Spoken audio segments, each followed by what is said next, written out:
Many kids with DLD benefit from visual supports. Some children with DLD have significantly stronger visual spatial skills compared to their verbal abilities. Remember the teen who preferred to share the treasure hunt information using an incredibly creative map?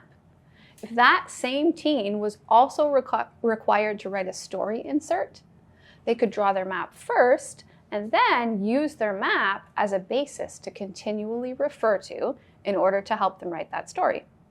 This is just one simple example of how to use strengths to help in weaker areas. Let's talk about some more ways that we can use visuals to help our child with more language-intensive activities, focusing first on daily life contexts. As the course progresses, we will talk about specific ways to use visuals with schoolwork as well. When we incorporate the use of visuals and target executive function skill development during daily activities, this will become a familiar way of approaching a task for your child, and as we've said, much easier for them to use in an academic context later. So let's say it's time to pack for your family trip. You're going to go see grandma in another province or state. You can involve your child in writing down a packing list and a to-do list you post on the fridge that they can see and refer to on an ongoing basis. Encourage your child to identify tasks that need to be done before you leave and talk about when you should do these tasks so you manage your time well. For example, you don't want to realize 5 minutes before you leave that you need to buy sunscreen and have run out of allergy medicine. That should be dealt with a few days before you leave, and you and your child can determine those priorities together. Packing toothbrushes, on the other hand, is something that happens much later. So model for your child how you organize yourself and how you prioritize tasks. Then show them how you refer back to the visual list periodically rather than leaving everything to 5 minutes before departure time. Have you called the kennel to book your dog in? Did you try yesterday but not get an answer? If so, it's time to prioritize trying again to make sure it gets done. As a family, you are teaching your kids valuable skills as you evaluate and monitor your progress together for the week leading up to the trip, using that visual plan or list. So gather your kids together and say, okay, let's look at our list on the fridge again. I've called the kennel and I've booked the dog in, so that is checked off. Yes, I've arranged with the neighbor to pick up our newspaper and so on. You can figure out what you need to do for your family. Then you can review the packing list together. Okay, pack everything in your little suitcase. When your child is done, use the list to evaluate their progress. For younger kids, the list might have pictures and you may sit with them as they pack. For older kids, they can self-evaluate with more independence. Did I remember to pack 7 pairs of underwear? Have I packed my bathing suit? Yes or no? So look back. And then if I don't have it, I need to add it in. Later on, when they're doing a homework assignment or a project, they are used to getting organized, prioritizing tasks, monitoring their progress, which is so huge, and engaging in self-evaluation.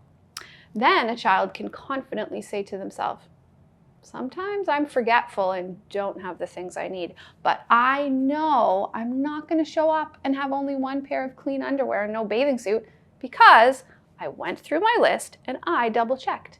I'm going to have what I need because I know that having a visual list helps me get organized, and reviewing my list helps me monitor my progress and be sure I have what I need. You can teach your child to appreciate themselves for who they are and be active in using individualized strategies because they have thought about how they think and they have developed their ability to manage their time, organize themselves, plan, monitor, evaluate, and so on. They also see in a very practical way how using these strategies benefits them. Nobody wants to show up to the beach without a bathing suit. Let's say your child is an avid Lego fan but has lost the diagram for how to build their Lego model of Hogwarts. Your child tried listening to an audiobook with a chapter describing Hogwarts, but they struggled to envision what to do to move forward because there were so many words and they didn't have a tangible visual aid. You can talk with your child about being a visual learner and use reflexive questioning to help them think flexibly to come up with a solution to find visuals to help them move forward. This adaptable thinking is a valuable executive function skill. Perhaps you two could Google some images of Hogwarts together. Maybe it would be helpful to try to download a copy of the Lego diagrams if they can be found online. Perhaps you can find another kid who's into Lego on an online forum who has already completed the Hogwarts Lego set and ask him to send a picture of his creation for your child to refer to, or photos of his instruction booklet. In this way, you are equipping your child with confidence and the ability to approach situations where they don't have immediate access to the visuals that are helpful to them, and then move forward flexibly to adapt to the situation. If the first option they tried doesn't work, they can exercise self-control and cognitive flexibility, moving on to their next idea rather than sitting glumly in their room for hours. Later on, you can say to your child, "Wow, you stayed in control of your feelings when you got frustrated and disappointed about the Hogwarts Lego. I love how you thought flexibly about different solutions. You made a plan, tried out a possible solution, and when it didn't work, you stayed flexible and tried something else. Awesome job controlling your emotions. You took action, so you were more in control of the situation rather than letting your frustration or disappointment control you." When your child has had these life experiences at home, they are on a great path towards being able to use them in an academic context. Let's say your child decided to approach their science teacher when they were confused with the topic of cell division and had only been given a textbook paragraph to learn from. They could say, "Sir, I'm a really visual learner. Thanks for the written handout that you gave me about cells, but is there a website you could refer me to that has models of the cells or a visual simulation that I could look at? Or do you have an actual hands-on model of a cell that I could see?